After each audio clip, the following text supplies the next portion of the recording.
It's April 26, 2023. This is part 2 of the Bradford simulation. My name is Tom Wheeler. I am the narrator. This is my contact information. If you have any questions or comments, please give me a call at 612-296-3398. Now we will click Finish, and the document assembly process has started up in the cloud or down low, and very soon I will be able to save a document set on my laptop in a folder called Bradford 2023, and then I will save it again as Tom's edit of the Bradford document set. So here is the document set that is raw. I will do save as Bradford raw document set, and then I will save it again as Tom's edit Bradford. On this Bradford video part 2, I think I will just go through rather quickly and not give a whole lot of verbal instruction, assuming that you have watched the Chilton video already. So here we go, scrolling down. There's line numbering. I'm not going to bother de-highlighting. I'm going to scroll all the way down to the beginning of the will and study the will. That's the table of contents. We'll come back to that later. The will is looking good. Right now I notice that I have not shown the paragraph symbols, but while I'm editing I like to show paragraph symbols. So now I went to View, Show Paragraph Symbols, clicking or unclicking this, displays or hides symbols, space, hard return, tab, etc.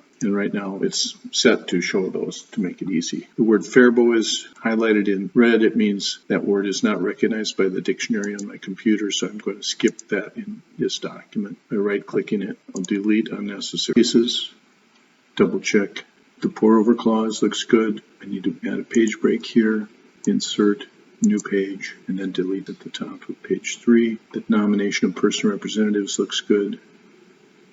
I'm going to delete this language and the extra comma. Now it says it's 5 pages, and it all fit on 5 pages, so that's good. Self-approved will certificate. It looks like signing is in Hennepin County. If the client wants me to go to Faribault County to sign the documents, I will go.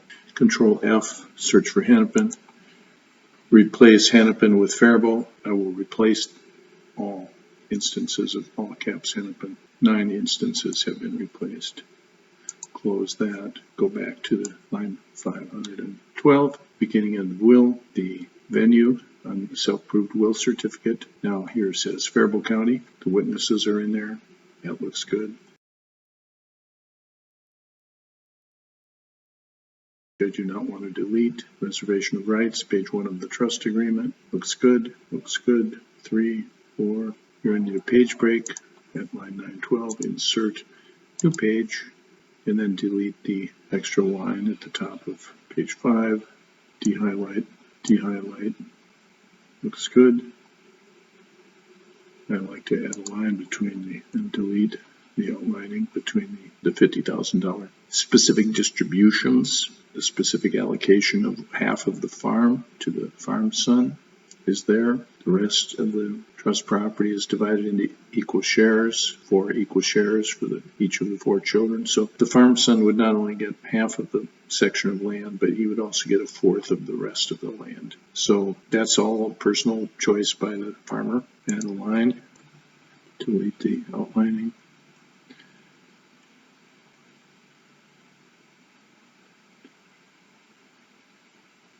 Cleaning it up.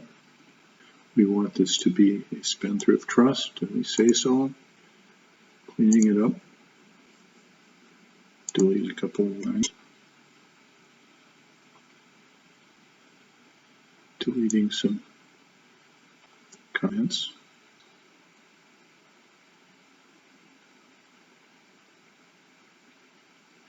Scrolling down, trustees' powers. Look good.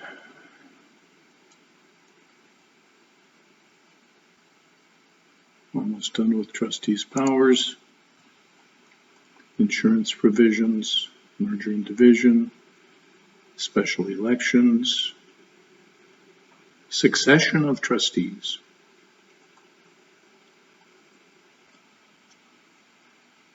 William Jr., otherwise Joseph, otherwise Mercy. These trust protector provisions and trustee provisions as to the separate shares. Looks good. The special rights of first refusal. There is a precatory statement here that there's a desire that the trustee shall retain in trust and not sell any farmland. That's just a desire. However, here's the mandatory shall offer to the farm son a right of first refusal and at a 20% discount.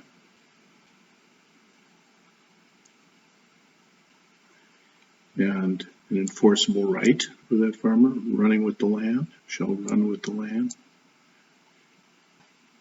That's the theory, that this will discourage any of the children from wanting to sell the farmland outside the family and will grant the farm son an opportunity to buy the land at a 20% discount from his siblings or the trustees of the shares for the benefit of his siblings. Similarly, an opportunity to rent the land is given to the farm son.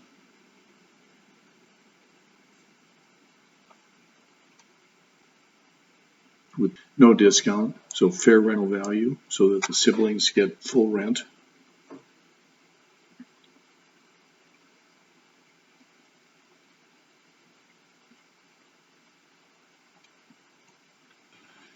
So this looks good so far, so good. I'll probably review it 5 more times before I print, but you can never review it too many times.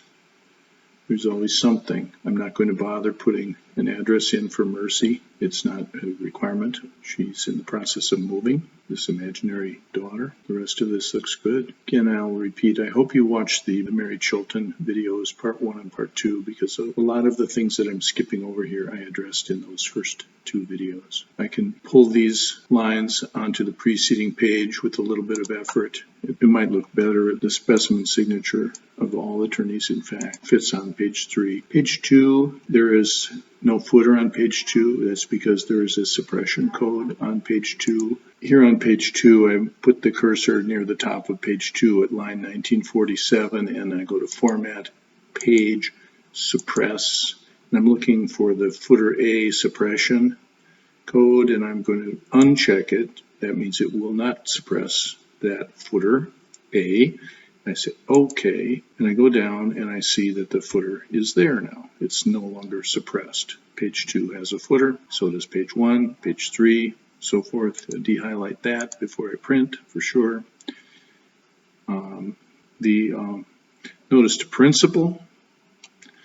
I think if I remove this extra line on the top of that, it will pull that onto page 4 with the footer. That's good.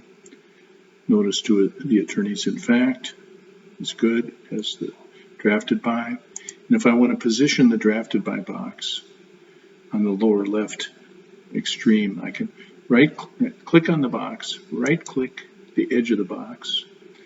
I don't edit the box or select the box, but I position the box, and I position it 0 inches from the bottom margin and 0 inches from the left margin. Common law power of attorney is fine, it's good. Might be helpful if this family acquires some land in other states.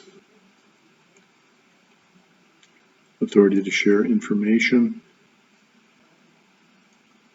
Blank page, I leave it. Healthcare directive names all the children or the one or more of them reasonably available.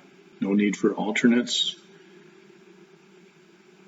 The 4 powers, A, B, C, and D. There's a little bit of a sweetener here as to HIPAA. It does purport to say effective immediately upon signing this, we are granting a right to have access to medical records. And we try to clarify the intention of the signer that immediate access to medical records is desired. The statutory questions are here. We have them pre-answered. Doctor, we've printed in here intentionally blank. You can replace that by a blank line. The client might, during the signing meeting, decide to print the name of a doctor in there or not. Here's Blue Earth. That was a typo. I'm going to replace all instances of BLIE with a find replace. Replace all instances, 5 occurrences, and keep searching. 2 more occurrences. Okay. So I've searched the entire document for all instances where Blue Earth was misspelled. And I didn't notice it on the power of attorney, but the system found it.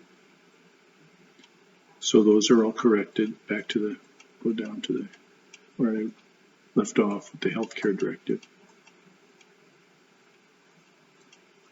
signature page on the healthcare directive had a misspelling on Blue Earth.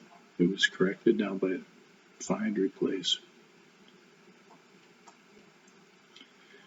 Tangible personal property instructions, bill of sale, conveying tangible personal property to the trust.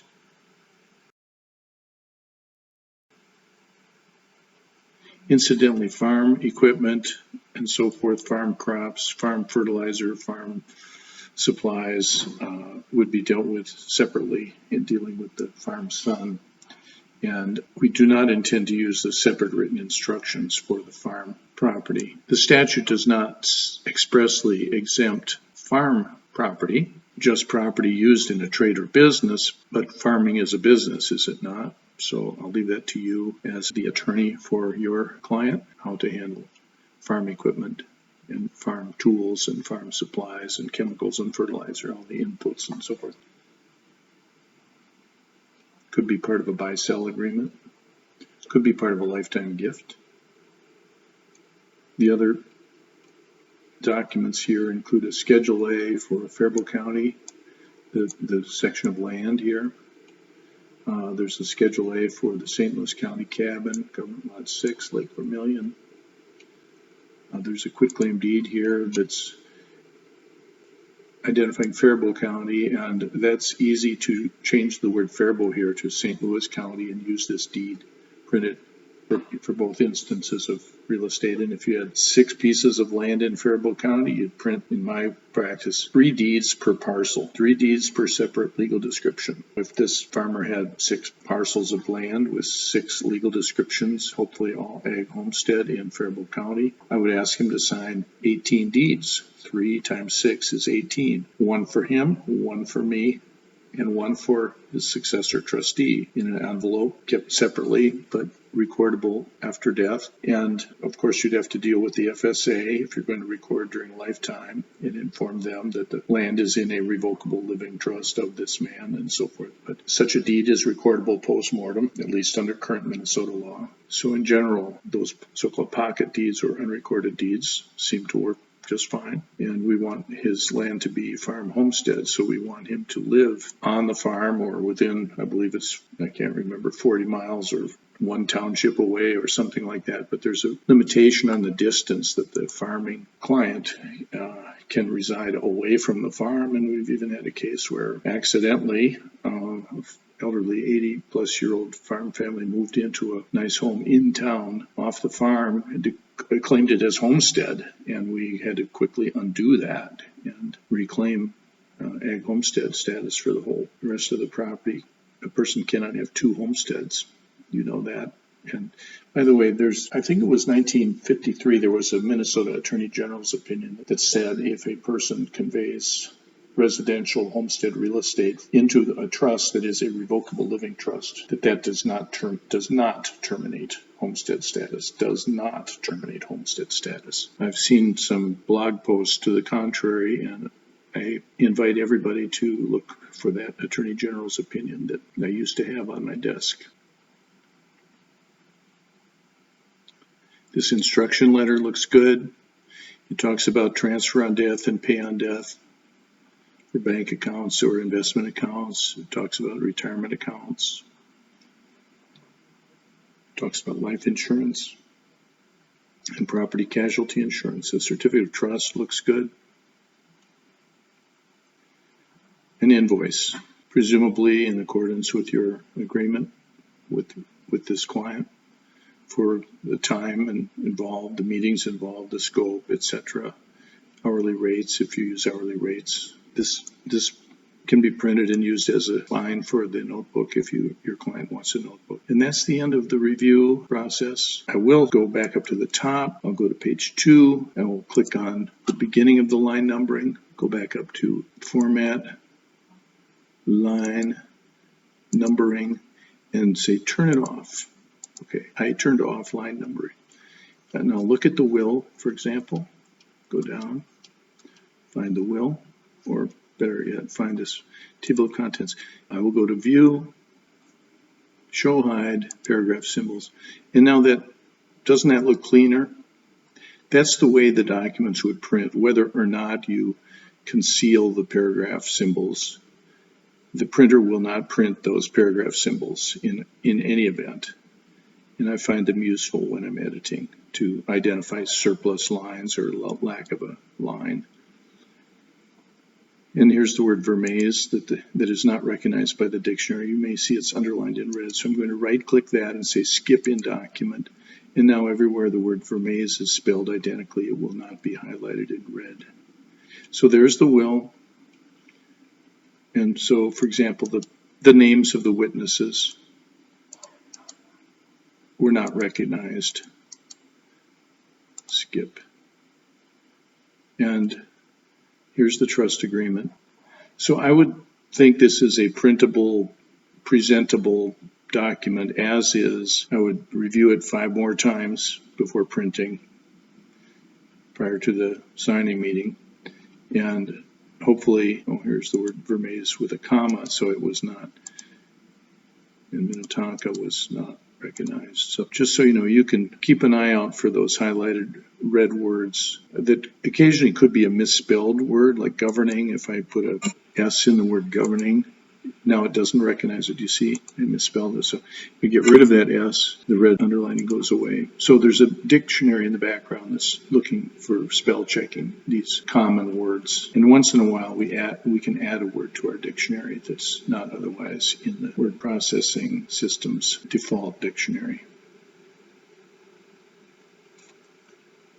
Okay, I hope you have enjoyed watching this video. I hope you have a wonderful time with your estate planning law practice. Please call me if you have any questions or comments. My name is Tom Wheeler. My phone number is 612-296-3398. And thank you very much for your time and attention.